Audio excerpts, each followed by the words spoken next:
그러니까 우리의 미래를 찾는 작업이 사실은 외계지적 생명체 탐색이고, 그러니까 되게 열악한 분야고, 한국에서는 공식적으로는 저 하나고요. 그 칼세건만큼 우주로 가고 싶은 사람, 칼세건만큼 우주의 비밀을 알고 싶은 사람, 칼세건만큼 실제로 그 탐사 작업에 참여한 사람이 없겠죠. 지금 말씀하신 대로 대항해 시대 때나 제국주의 시대 때, 또 계몽주의 시대 때 볼 수 없었던 그런 방식의 소통 방식인 것 같아요. 이게 미래로, 시간적인 미래, 공간적인 미래로 쭉 가는 것들에 대한 것을 약간 SF적으로 묘사를 했단 말이에요. 그래서 열려있는 책이라고 생각해요. 태양계 시민에서 은하시민으로 네, 거듭나는 네, 거죠. 정말 그러네요. 네. 코스모스는 네. 정말 천문학책 같은데 뭐 여러 가지 이야기하면서 했고, 이거는 창백한 푸른 점이니까 지구잖아요. 네. 근데 정말 태양계에 있는 모든 행성들에 대한 이야기와 이건- 지금 이런 스케일에까지 뻗어나가고.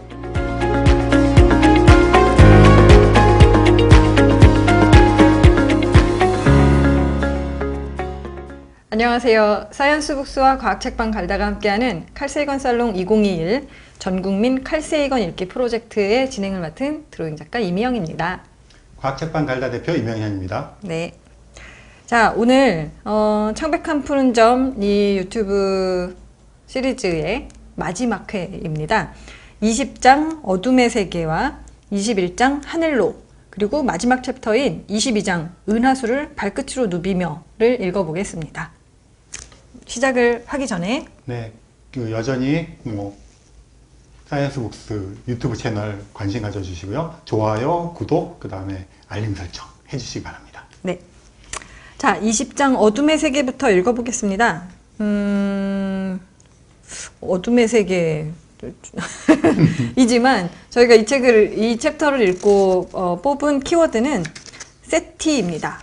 외계 지성 탐색인 거죠. 네. 요거 뭐 사실 워낙 그냥 임영현 박사님이 여러 가지 이야기 하시면 다 얘기해 주실 수 있는 거지만, 칼세이건이 이거에 대해서 얘기해 놓은 페이지를 한번 읽어보고 그거에 대해서 얘기를 해보겠습니다. 381페이지 부분인데요. 이런 모험에 나라 재산의 큰 몫을 떼어준다면 그것은 물론 어리석은 일이다.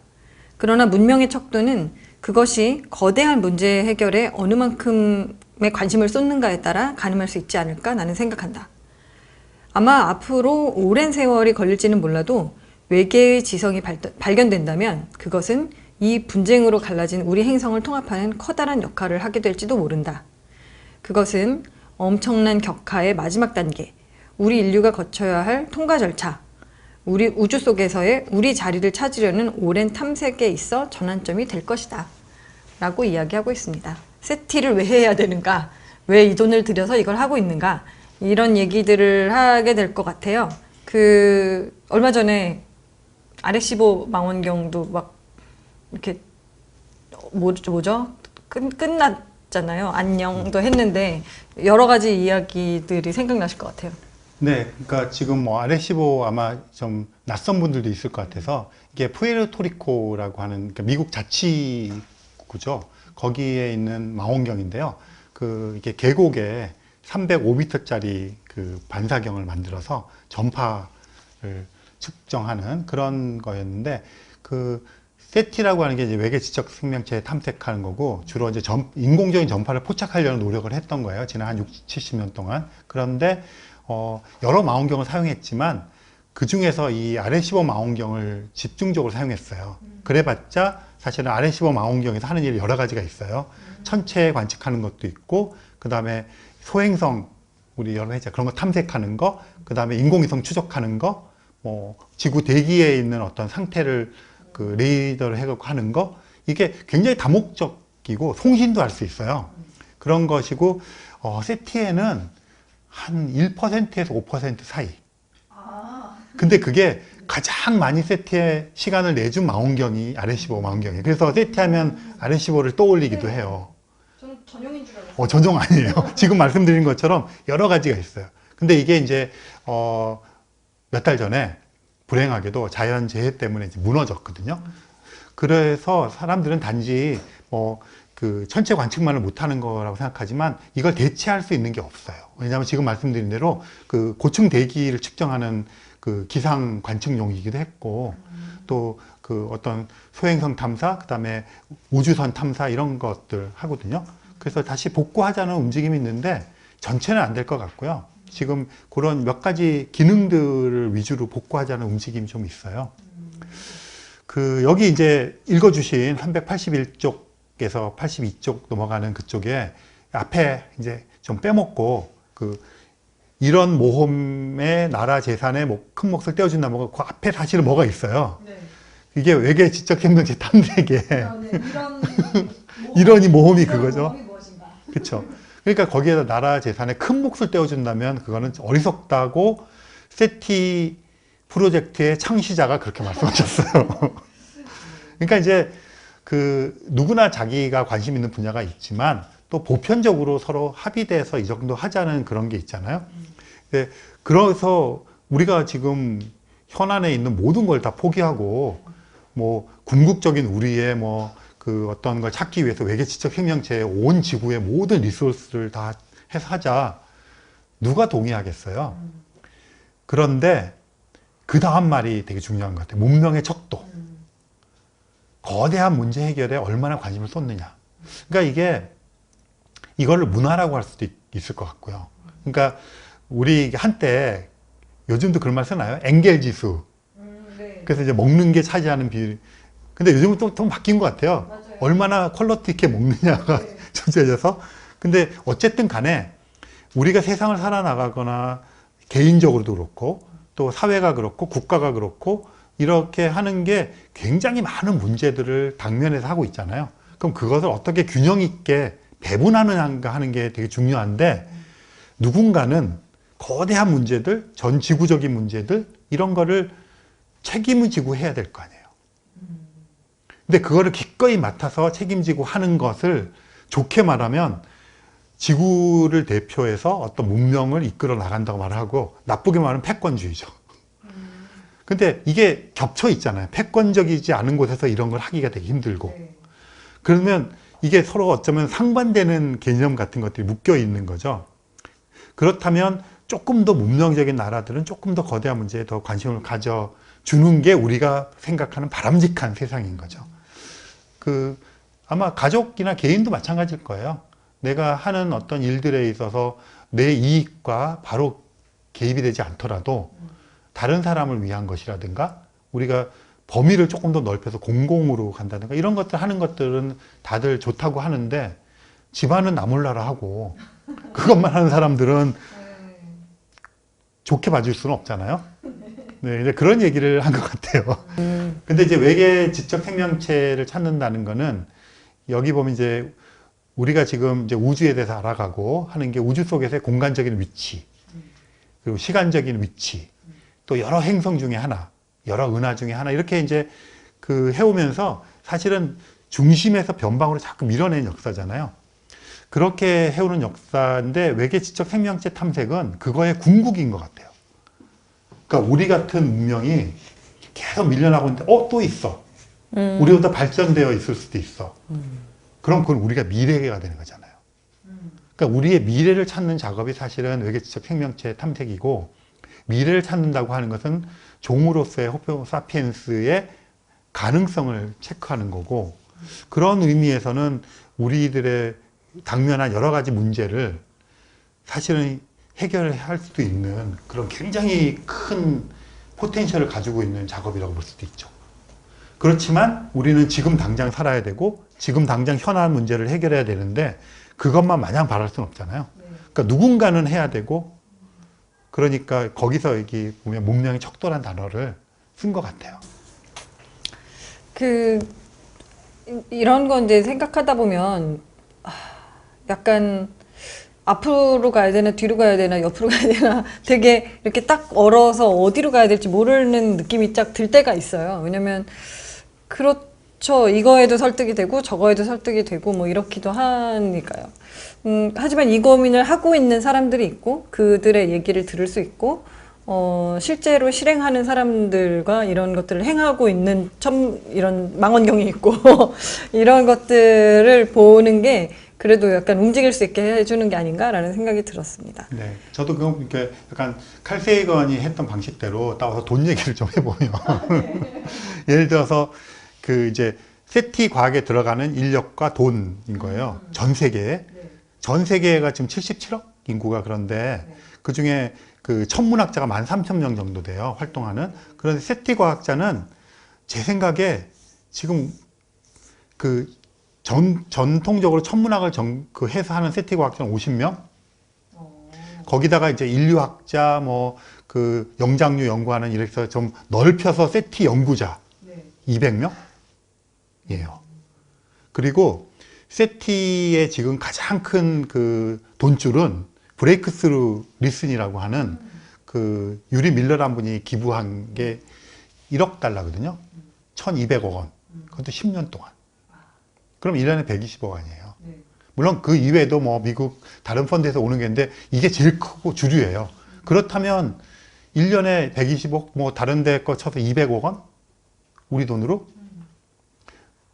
우리나라가 GMT라고 하는 그레이트 마젤란 텔레스콥이라고 하는 그 컨소시엄에 들어가거든요. 10분의 1 투자해요. 그것도 한 10년 넘게 걸린 프로젝트는 1,000억 원이거든요. 그 단일 프로젝트보다도 적은 돈을 사실은 세티 연구자들이 쓰고 있는 거예요. 그러니까 RN15 망원경도 1%, 2% 시간밖에 못 쓰는 거예요. 그러니까 어떤 의미에서는 그 세티 과학을 하는 거는 굉장히 대중적인 관심을 굉장히 많이 끄는 외계인에 대한 문제니까 관심도는 되게 많아요. 그리고 세티 과학자들이 하는 영역보다 SF라든가 다른 쪽에서 관심 갖고 하는 영역, 영화로 가거나 이게 더 커요. 하지만 세티 과학을 통해서 외계적 생명체의 흔적을 찾자고 하는 그 노력을 하는 사람들의 숫자는 적고 시간도 적고 돈도 되게 적어요. 근데 이제 대중적이니까 되게 커 보이는 거죠. 그러니까 이거는 그냥 내비뒀으면 좋겠어요. 아니 사실은 저도 여기에서 뭐 실제로 어떻게 되는지는 모르니까 예전에 저도 뭐 저기 뭐죠 스크린 세이버의 세티 애톰 뭐 이런 거는 해본 적이 있었지만 여기에 그 전파 망원경이 한 별을 2분씩밖에 안 본다는 거 약간 충격이었거든요. 네, 그렇죠. 네, 2분 봐서 뭐라는 거지? 약간 이랬는데 그것도 RS15 망원경도 또 그 중에 1%밖에 안 쓴다고 하니까 그럼 우리가 여태까지 뭔가 뭐 전파가 정말로 문명을 찾을 수 있어? 막 이런 고민을 했던 것까지도 이게 지금 되는 건가? 약간 이런 네, 고민들이. 그리고 사실 RN15 망원경에서도 네. 원하는 대로 어떤 걸 타겟팅해서 하는 게 아니고 네. 피기백이라 그래가지고 네. 피기백이라는 게 뭐냐면 그냥 등에 엎여서 묻어간다는 뜻이에요. 피기백 시스템이 뭐냐면 다른 천체 관측을 해요. 그럼 데이터가 나오잖아요. 그 데이터의 일부를 쓰는 거예요. 내가 원하는 저 별을 관측하겠어가 안 되는 거예요. 그러니까 그거를 이제 하기 시작한 지가 얼마 안 됐어요. 그러니까 되게 열악한 분야고 한국에서는 공식적으로는 저 하나고요. 그 다음에 이제 그 같이 프로젝트 했던 뭐 연대에 있는 친구 교수도 있고, 그거 했던 소프트웨어 엔지니어도 있고, 그런 사람 다 합쳐봤자 5명? 지금 액티브하게 하고 있는 건 저 1명? 그 다음에 액티브하게 들어오려고 하는 사람 한 2명 정도 있어요. 그러니까 이게 우리나라 그러니까 세티 연구자라고 할 수 있는 사람의 전부예요. 그러니까 굉장히 좁은 분야죠. 네. 과대하게 이제 알려져 있는 거죠. 외계 지적 생명체를 발견해서 이 분열되어 있는 지구가 하나로 통일돼 가지고 약간 동질감도 느끼려면 되게 어렵네요. 네, 그러니까 이게 그렇지만 이게 작은 사람들이 진짜 하는 건데 이것이 그 많은 사람들의 관심의 영역에 있잖아요. 그렇다는 얘기는 이제 굉장히 과장되어 있고 그렇지만 사람들이 보편적으로 이것에 관심을 갖고 있다는 얘기잖아요. 그러니까 그 파급 효과는 굉장히 크겠죠. 근데 이거는 잘 모르겠어요. 이게 전환점이 될 거라고는 생각해요. 그렇지만 통합시킬 수 있을까? 얘에 대해서는 조금 통합되어야만 할까? 그러니까 이때는 통합이라는 게 되게 중요했을 것 같아요. 소련이라고 하는 미국이라고 하는 뚜렷한 어떤 양대 그런 어떤 적대 세력이 있었잖아요. 근데 지금은 사실은 적대 세력의 민주화? 적대 세력의 보편화? 그렇게 돼서 오히려 그런 갈등들의 관계를 잘 조율하는 방식이 된다면 외계지적 생명체 발견에 대한 것들도 우리가 통합하기보다는 다양성을 인정해 나가는 방식으로 나아가는 좀 초점을 맞추는 게 더 좋지 않을까? 네, 그런 생각을 해봅니다. 요 장에서 몇 번 나오는 단어인데 행성협회라는 게 있어요. 네, 맞아요. 그거는 뭐예요? 그 칼 세이건이 그 세티 과학에 굉장히 역할을 많이 했는데 여기가 이제 1994년에 쓰는 거잖아요. 1990년대 초반에 미국의 나사에서 공식적으로 세티에다가 프로젝트에 돈을 줘요. 근데 그게 이제 국회의원들이랑 이제 방해를 해가지고 세티 연구소가 만들어지거든요. 민간 펀드로 만들어져요. 근데 1980년에 코스모스를 이제 히트를 쳤잖아요. 그래서 그 행성 탐사를 하는데 그 민간인들, 일반인들의 관심사를 모아서 하나의 어떤 역할을 하게 하자 해서 민간 비영리 단체를 만든 게 행성협회예요. 1980년에. 그걸 설립한 사람이 중에 한 사람이 칼 세이건이에요. 그래서 지금도 미국 그 JPL 제트 추진 연구소가 있는 파사데나에 칼텍 있는 거기에 있어요. 그리고 지금도 잘 가고 있고 우리나라 회원도 많이 있는 걸로 제가 알고 있어요. 그렇군요. 네. 자, 이 얘기는 중간에 왜 했는가? 를 아마 이 앞뒤에 또 다른 챕터로 넘어가면서 더 얘기를 할 수 있지 않을까라는 생각을 합니다. 자, 그러면 여기서 요거는 우선 요 얘기까지만 하고 21장으로 한번 넘어가 볼게요. 21장은 제목이 하늘로입니다.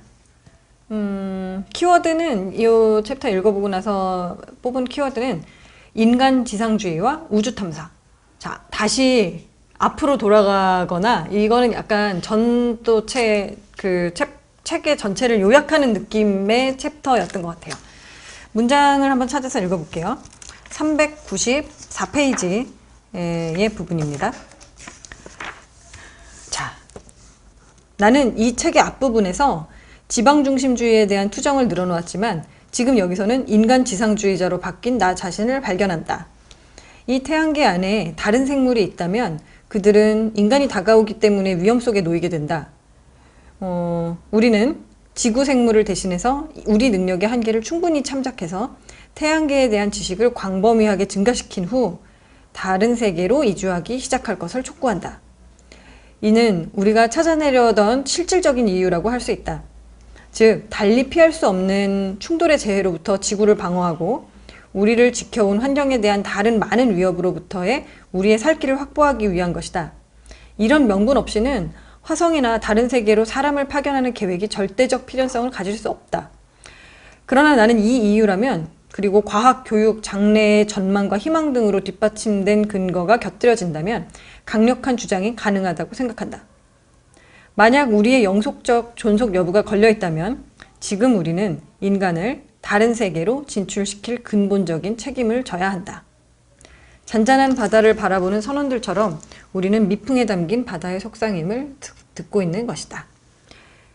라고 하면서 결국은 이 책 전체에 대해서 우주로 우리가 그럼에도 불구하고 여러 가지 중간에서 돈 얘기도 있고 소행성이 막 쏟아져 오는데 그거를 뭐 어떻게 변경도 못 시키고 뭐 행성 저기까지 갔다가 오고 막 이렇게 하면서 결론은 우리가 그럼에도 불구하고 왜 우주로 나가야 하는가에 대한 이야기를 각 챕터별로 이런저런 이야기를 여기가 뭐 가까이 왔다 멀리 갔다 이렇게 하면서 얘기를 하고 나서 이 21장에서 약간 정리를 전체를 하고 있습니다.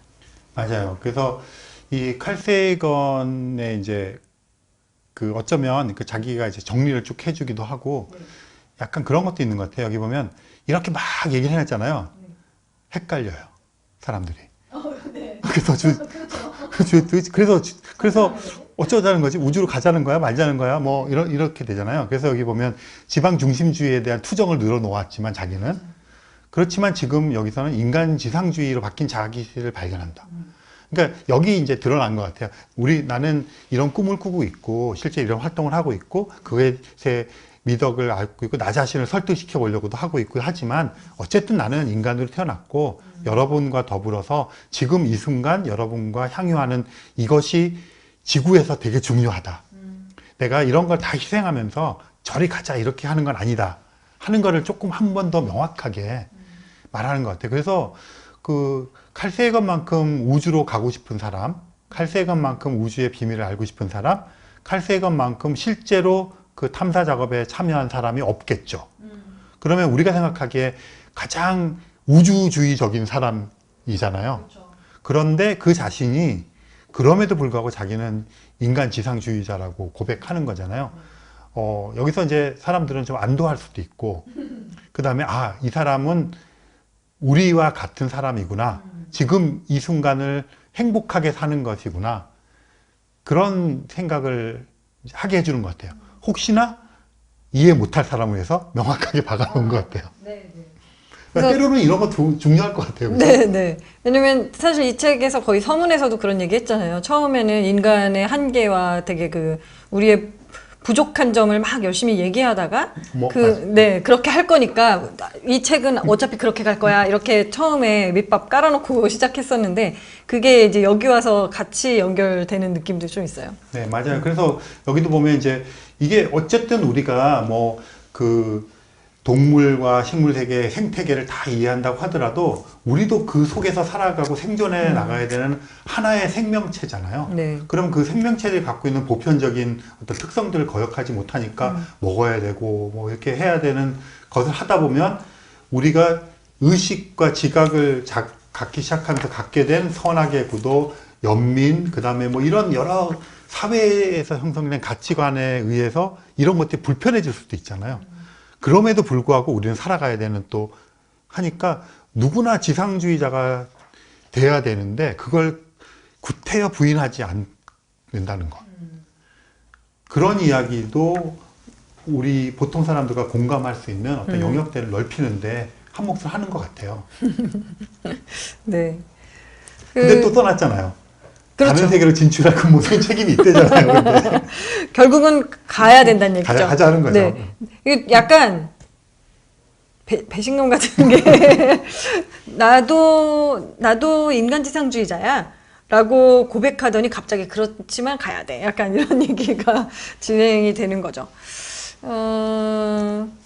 뭔가 되게 공감을 얻으려고 하는 것 같은 이런 느낌? 그리고 실제로 사람이, 그러니까 이게 뭐 딱딱딱 나눠지는 건 아니지만 굉장히 멀고 거시적인 걸 생각하는 사람들이 아무래도 일상을 소홀히 하게 되는 경향이 있을 수밖에 없잖아요. 조금 더 이성적인 사람은 아무래도 감성이 떨어질 수밖에 없고 그거는 뭐 갖고 있는 그거에 한계가 있으니까 그래서 그런 거를 끊임없이 자기한테 질문을 던지는 것 같아요. 칼 세이건은 자기를 설득시키기 위한 질문, 그러니까 합리화가 아니라 그러니까 설득시키고 한계가 있으면 이렇게 투정 부렸다고 얘기하고 고백하고 그렇지만 나는 가고 싶다고 얘기하고 그렇지만 너희들과의 지금 이 순간의 그 행복의 삶을 포기하지는 않을 거야. 하지만 나는 갈 꿈을 갖고 있어. 동참해줘. 그러니까 이런 태도를 갖기가 쉽지는 않은데 그래서 약간 우리가 고전적으로 인간적이라고 이야기하는 그런 면모도 갖추고 있는 것 같아요.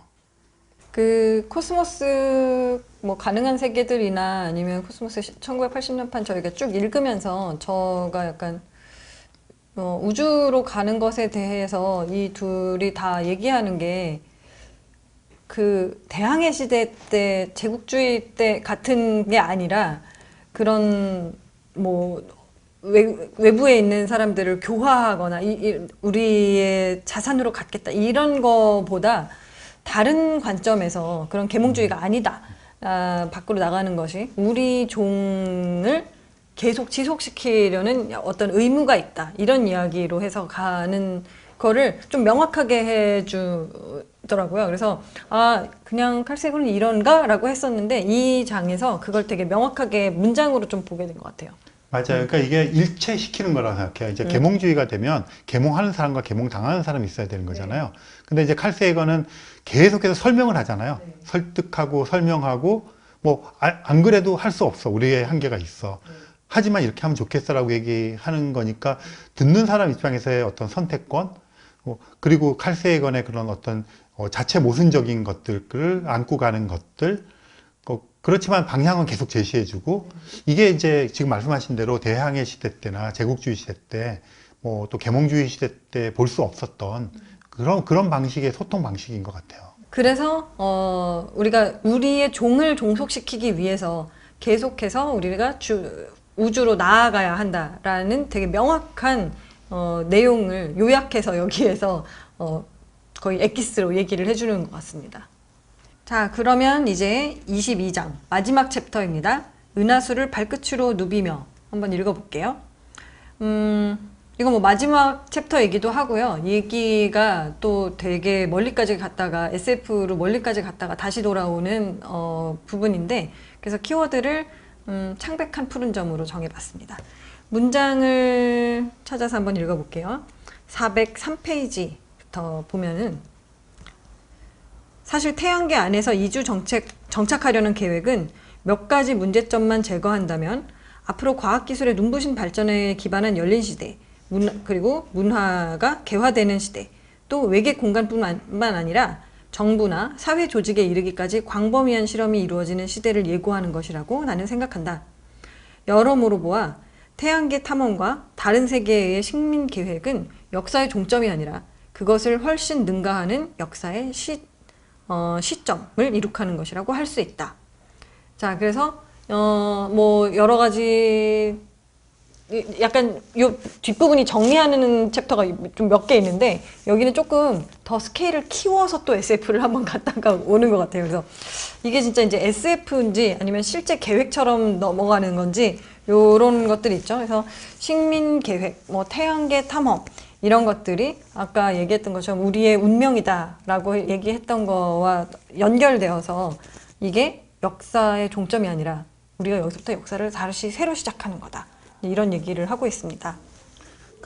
이 창백한 푸른 점이라는 책 우리가 이제 처음 얘기할 때 네. 코스모스 1.5 버전이다 이런 얘기도 했었잖아요. 네. 그래서 이거는 이제 보이저 1호와 2호가 뭐 만들어낸 성과를 코스모스에서 이제 막 나오기 시작한 따끈따끈한 목성에 대한 정보를 담았지만 여기서 이제 그게 종결이라기보다는 이제 그 원래 목적했던 네 개의 행성들을 다 지나가면서 나온 결과들을 여기다 집약시켰고 해서 당시로서는 어쨌든 뭐 안쪽에 있는 그 화성이나 금성이나 수성을 비롯해서 바깥쪽에 있는 이제 목성, 토성, 천왕성, 해왕성에 대한 관측을 쭉 하고 뭐 이랬던 것들을 다 망라해서 여기다 정리를 하니까 어떤 의미에서 이제 코스모스에서 다뤘던 행성에 대한 세상을 완결해서 정리하는 게 되니까 코스모스 다음 버전이기도 하고, 네. 그 다음에는 이제 그런 생각을 했던 것 같아요. 이제 코스모스에서 이렇게 얘기했던 건 지구로 도와서 지구의 소중함을 얘기했다면 이걸 이제 우주로 쫙 펼쳐서 쭉 나가는 이야기를 하고 싶어 했을 것 같은데, 이 창백한 푸른 점이 1.5라고 하는 게 뒤쪽으로 가면 정리도 하지만 이제 행성 간 어떤 여행에 대한 이야기, 그 다음에 더 나아가는 이야기를 통해서 이게 미래로, 시간적인 미래, 공간적인 미래로 쭉 가는 것들에 대한 것을 약간 SF적으로 묘사를 했단 말이에요. 그래서 열려있는 책이라고 생각해요.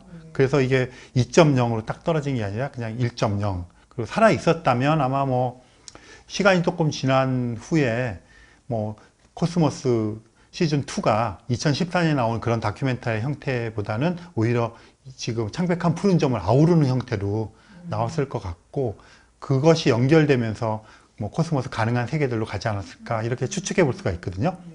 그래서 이쪽에는 그전 행성 간 여행에 대한 꿈이었다면 지금은 항성 간에 대한 것까지 이제 스케일 넓히는 거죠. 그러니까 이렇게 되면 행성 내에서는 갔다 오는 거죠. 네. 갔다가 오고 갔다 오고 뭐 중간에 거점을 갖고 살기도 하고 하지만 여전히 이웃이야. 이웃. 그렇죠. 그런데 이제 이런 식의 이제 은하에 대한 스케일을 얘기하기 시작하고 하게 되면 이거는 어떤 의미에서는 이주라고까지 말을 할 수 있고 떠나는 거죠. 기약할 수 없이. 그래서 여기 보면 이제 태양계 탐험과 다른 세계의 식민 계획은 역사의 종점이 아니라 그것을 훨씬 능가한 역사의 시점을 이룩하는 것이라고 할 수 있다. 이러면 이제 호모사피엔스와 결별하는 거죠, 사실은. 우리들로부터 비롯되었지만, 네. 그렇게 이제 쭉 가는 것에 대한 이야기를 좀 하니까 약간 아련하기도 하고, 결국은 우리는 이렇게 가야 될 것 같다. 그랬으면 좋겠다. 하는 이제 바람을 얘기한 것 같기도 하고요. 아마 이 또래의 칼 세이건을 비롯한, 그 다음에 뭐 스티븐 호킹 박사님도 그랬지만, 그런 세상의 어떤 사상을 좀 이렇게 이끌어 나가고 있던 과학자들의 공통된 생각이 아닌가 그런 생각이 들어요. 스티븐 호킹 박사님도 늘 우리가 기계 인간이 되어서 그 태양계로부터 어느 시점에 이렇게 떠나고 결국은 우주 여행을 하는 그런 이제 제너레이션십 같은 것도 생각하면서 꿈을 펼치시는 걸 공공연하게 말씀하셨고, 그다음에 뭐 프리만 다이슨 같은 사람도 다이슨 구 같은 거 있고, 이 책에도 잠깐 나왔지만 소행성에다가 하는 것처럼 해성에다가 그 어떤 구조물을 지어서 살면서 성간 여행을 다니는 이런 이야기도 하셨고, 뭐 그래서 그 세대들의 과학자들이 가지고 있던 우주에 대한 보편적인 바람, 꿈 이런 것들이 투영된 것이 아닌가. 근데 그게 이제 이분들이 생각하는 하나의 인류의 미래가 되겠죠. 그러네요. 이게 약간 그냥 화성인 정도까지만 해도 이웃 이웃 행성으로 해서 다시 와볼 수도 있는 사람들이 되는데, 이제 여기서는 이제 완전히 거기까지 가버리면 여기서도 얘기하지만 그냥 한 곳에 충성하지 못한 채 옮겨 다니는 신세라는 표현도 살짝 나오는 것처럼 개척하거나 이주하면서 다니는 사람들이 되는 거죠. 사실 약간 최근에 승리호라는 영화를 봐서 거기서는 이제 그 위성궤도 정도에다가 다른 세상을 만들어가지고 살고 화성으로 이주하는 이런 것들까지 나오거든요. 그래서 그래, 거기까지는 뭔가 할 수 있을 것 같은데 이거는 전혀 다른 생각을 해야 되는 거고, 얘기하신 것처럼 거기까지 끝까지 밀고 나면 그러면 그냥 내 세대 안에서는 못 갈 테니까 마인드 업로딩 같은 거 진짜로 해서 가야 되나? 이런 고민을 해볼 수 있는 것 같아요. 맞아요. 그리고 이렇게 하다 보면 이제 몇 가지 해결해야 될 문제가 이 생물학을 탄소 기반으로 한 이런 생물학적인 몸뚱아리를 가지고 있는 호모사피엔스로 가능한 일인가?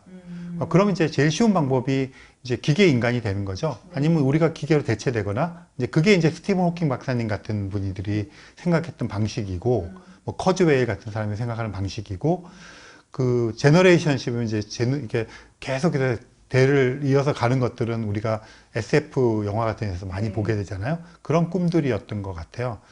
그래서 어쨌든 우리 인류가 되게 재밌는 게 이 지구라고 하는 작은 행성에서 태어났는데 지금 이런 이야기들도 하고 있는 거잖아요. 그리고 뭐 우리보다 훨씬 더 지적으로 깊고 뛰어난 사람들은 이런 생각들도 했었고, 종으로서의 인류에 대한 걱정, 그 다음에 지적인 능력을 갖고 태어난 한 우주의 한 종으로서 우주에 어떤 태도를 취하고 우주의 어떤 탐색과 개척을 해야 될 것인가에 대한 생각을 할 때 되게 고독한 생각을 했을 것 같아요.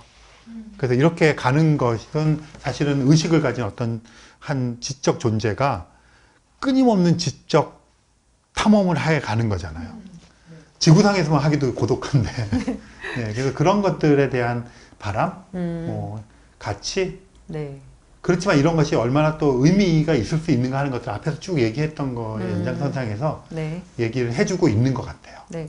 그래서 이제 보이저호가 어느 순간부터 이제 태양계를 어디만큼 벗어나는가를 이제 그게 현실적인 이야기니까 여기서도 SF로 완전히 멀리까지 가는 이야기를 하지만 여기에서 과학적인 이야기 몇 개 때문에 갑자기 현실로 쭉 돌아오는 느낌이 좀 있거든요. 여기서 처음 약간 본 얘기인데 태양으로부터 뭐 550 AU가 지나면 뭐 태양이 렌즈로 보이고 뭐 이런 몇 가지 처음 알게 된 몇 가지 얘기들이 있어요. 갈색 외상이라던가 여기 블랙홀이라고 안 하시지만 검은 구멍이라고 얘기하신 거 있잖아요. 그러니까 이게 SF를 과학자가 얘기하면 너무 설득력이 막 있는 거라서 그런 설명을 하면서 이게 진짜로 거기까지 생각을 할 수 있구나가 더 돼버리는 것 같아요. 그래서 그런 얘기랑 또 그 뒤에 우리가 잠깐 앞에서도 이 이야기를 했었지만 그 다음에 이제 다른 데에서 태어난 후손들은 어떻게 달라질 것인가에 대한 얘기가 여기랑 연결되고 나니까 진짜로 상상을 해볼 수 있게 되고 약간 그렇게 연결이 쭉 되더라고요. 그래서 만약에 연결을 해서 또 좀 보다 보면 완전히 달라진 그 후손들에 대한 이야기와 이 뒤로 갈수록 사실은 점점 화보가 막 엄청난 은하 얘기가 우리가 사는 곳처럼 얘기가 지금 나오고 있어서 좀 정신 못 차리게 화보 사진이 많이 있어요. 태양계 시민에서 은하 시민으로 거듭나는 거죠. 은하 시민까지 가고 있는데 그래서 423페이지를 한번 보시면은 이 부분 한번 다시 읽어볼게요. 이미 이제 간 거예요. 되게 멀리까지 가서 이게 지금 마지막인데요. 그들이 이미 은하의 시민이 돼서 그렇죠. 되어버린 우리들의 후손이 아니라 이제 그들이 돼버렸어요. 네네, 후손 아니고 그러네요. 그들이 돼버렸어요. 그들은 그들의 밤하늘을 우러러 창백한 푸른 점을 찾아내려고 애쓸 것이다. 그것은 비록 보잘것없는 나약한 존재에 지나지 않으나 그들은 사랑하여 맞이 않으리라. 인류의 모든 능력이 담겨져 있던 그 그릇은 한때 얼마나 깨지기 쉬운 것이었던가. 인류의 어린 시절은 얼마나 위태로웠으며 인류의 시작은 얼마나 초라했으며 제 길을 찾아내기까지 얼마나 많은 강을 건너야 했던가. 그 사연 모두에 그들은 경탄할 것이다. 대체 이 그들은 지금 어디에 가 있길래 과연 그 정말 멀리에서 창백한 푸른 점을 하나를 찾아보겠다고 아주 인류 조상이 어디서 왔는가를 잠깐 고민하며 그걸 한번 찾아볼 거다라는 상상을 하는 걸로 사실 이 책이 마무리가 되고 있습니다. 만약에 네. 호모사피엔스의 기억과 그 떠날 때 호모사피엔스의 어떤 것들을 기록해서 대대손손 남겨질 수 있다면, 예를 들어서 이제 태양계에서 제일 가까운 이제 그 센타우루스 자리 알파 시스템이 있어요. 거기 이제 프록시마 B라고 하는 행성이 있는데 그쯤 갔어요. 그럼 이제 거기서 바라보는 태양은 카시오페아 자리 아시죠? 별 5개 있는 거기에 굉장히 밝은, 가까우니까 태양이 밤에 보이는데 거기서 보면 되게 밝은 별로 보이거든요. 그럼 그것을 보고 떠나온 곳에 대한 그 제너레이션십이라고 치면 그 속에서 또는 해성에다가 뭐 집을 지어서 간다고 치면 그렇게 갖고 있는 곳에서 일종의 그 신화처럼 대대손손 내려가는 뭔가가 있을 수도 있잖아요. 그러면 이제 가면 태양이라고 하는 별, 그 주변에 있는 창백한 푸른 점을 바라보고 그런 이야기가 얼마나 많겠어요. 우리가 호모사피엔스였는데 어느 날 인공지능이 발달했어. 그래가지고 인공지능과 우리가 결합을 해가지고 로봇이 되면서 사이보그가 되었어. 그래서 로켓을 만들면서 영생을 얻어서 지금 이러고 있어. 뭐 이렇게 하는 어떤 신화 같은 것들로 대대손손 내려갈 수도 있죠. 아니면 그런 것들을 본능적으로 알 수 있게 그 인공 DNA에다가 각인을 시켜서 집어넣어 놓는다든가 뭐 이런 것도 있을 수 있죠. 그런 노력들을 아마 첫 세대, 두 번째 세대, 세 번째 세대들은 하겠죠. 네. 근데 한 1000세대쯤 내려가면 안 하지 않을까요? 신화로도 별로 없을 것 같아요. 그러니까 설화나 신화가 그전에는 이제 사람의 구전 내려오거나 그렇죠. 바위에 새기거나 어디 새겼지만 이 정도 되면 그냥 그 하이브리드 DNA에다가 박아 놓지 않겠어요? 그래서 착하고 그 태양과 그것을 보게끔 만드는 본능. 근데 그것도 이제 그들은 경탄하겠죠. 그러면 그 사연에. 근데 그 이제 더 지났을 때 과연 그들이 우리를 생각해 줄까? 생각하는 것이 또 의미가 있을까? 뭐 사실 우리나라에서는 그냥 계속 여기에서 살았기 때문에 그렇겠지만 미국 같은 데에서는 저번에 잠깐 그 예를 들어주셨지만 유럽 쪽에서 건너온, 물론 칼 세이건도 자기 할아버지에 대한 그런 기억이 맞아요. 있어요. 그래서 저기서부터 건너온 사람에 대한 아련한 그냥 얘기 들은 게 있는 거겠죠. 네, 그렇게 이제 잊혀지는 거겠죠. 네. 그래서 저는 여기에 그 사연 모두에 그들은 경탄할 것이다의 한계가 뭐 그 정도? 뭐 태양으로부터 뭐 한 10광년, 길어야 100광년 정도 되는 거리, 여전히 태양이 보이고 네. 뭐 이 정도 거리, 그리고 우리의 후손에서 그들로 바뀌어가는. 그래서 여기 되게 교묘하다고 생각하는 게 그들은 그들의 밤하늘 해놓고 그 사연 모두에 경탄할 것이라고 썼고 창백한 푸른 점을 찾을 것이라고 애썼을 것 같고 인류에 대해서 조금 생각하고 있고 하지만 그들은 그들이야. 우리가 아니라. 그래서 어떻게 보면 되게 짠한 우리가 아무리 그런 지적 능력을 가지고 있고 여기서 그런 것을 하게 된다 하더라도 결국은 우리 자신은 잊혀질 것이다. 하는 것을 그냥 담담하게 얘기하고 있는 것 같아요. 애잔하게. 창백한 푸른 점을 그 시선에서 본 건 사실 보이저호였잖아요. 그거를 사진을 전송받아서 우리가 본 거고. 근데 이제 여기 마지막은 우리의 후손이 거기까지 가서 되게 멀리까지 가서 그들의 시선으로 봤을 때 창백한 푸른 점에 대한 것을 그렇죠. 상상하고 있는 거죠. 예. 그 시선의 변화, 확실히 그게 뭐 사실은 외계인이 지구를 와서 본 거랑 또 전혀 다른 거죠. 우리랑 연결이 되었으나 우리가 아닌 이미 다른 데로 이주한 다른 것들, 약간 이런 게 같은 소재를 되게 여러 가지로 생각할 수 있게 해주네요. 네. 어쨌든 저희가 코스모스 1.5권이라고 부르신 창백한 푸른 점을 쭉 읽었는데요.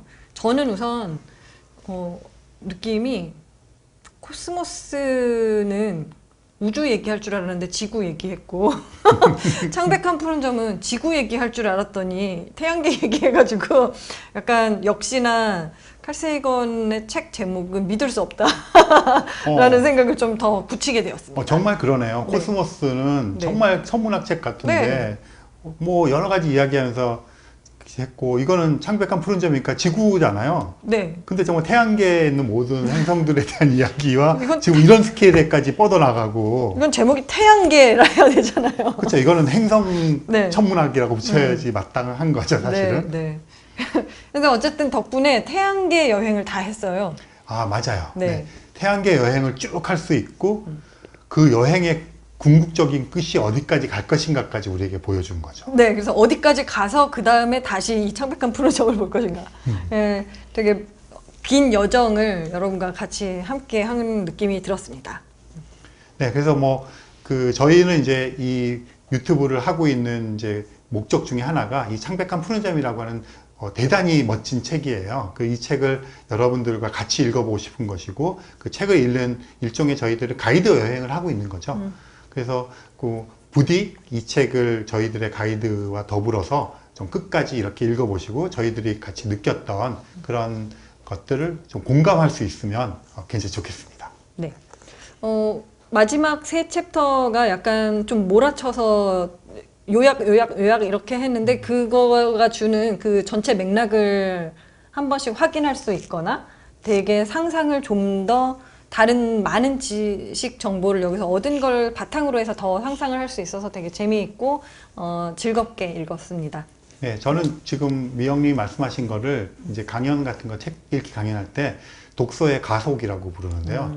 이게 이제 처음 읽을 때 잘 모르지만 조금 쌓이면서 이게 어느 순간에 확 밀려가듯이 해서 만약에 마지막 세 챕터를 그냥 거두절미하고 읽었으면 앞에서부터 이렇게 몰려오던 잔잔한 이런 것들이 갑자기 큰 파도가 돼서 확 우리를 밀어붙이는 이 묘미를 못 느끼실 것 같아요. 그렇겠네요. 그래서 약간 고전의 반열에 속하는 책들은 뭐 그런 좀 훈련을 하면서 그래서 이제 이런 가이드가 필요한 것 같아요. 네. 그러면 서서히 이렇게 밀려오다가 자기가 이렇게 학습하는 게 아니라 같이 동참해서 공감하고 느끼게 되는 그 묘미를 네. 맛볼 수 있을 것 같아요. 네.